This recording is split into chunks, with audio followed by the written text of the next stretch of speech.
অনেক আমলের কথাই তো শুনছেন ভাই, সুবহানাল্লাহ, আলহামদুলিল্লাহ, তাসবিহ তাহলিল জিকির আজকার, অনেক আমলের কথা আমরা শুনছি। আজকে ভাই নতুন একটা আমলের কথা শুনলাম। এটাও যে আমল সেটা আমাদের অনেক ভাই ব্রাদাররা জানেন না।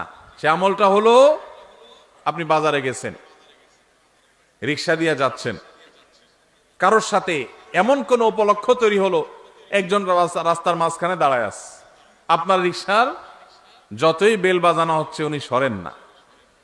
এরপরে যখন ওনাকে একটু ভালোভাবে বলতে গেছেন, উনি গায়ের দিকে তাড়ায় আসছে।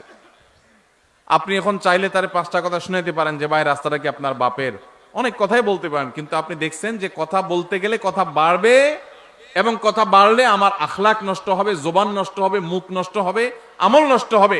এই জন্য আমি নিজে সত্যের উপর আছি, সে অন্যায় করতেছে এটা জানার পরও আমি তার সাথে ঝগড়া না করে মুখটা আরেক দিকে ফিরে আসতে বের হয়ে চলে আসলাম।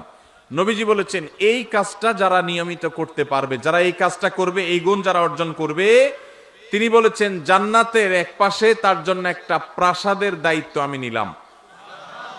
আল্লাহু আকবার। আল্লাহ তাআলা আমাদের সবাইকে ঝগড়া বিবাদ এড়াবার তৌফিক দান করুন।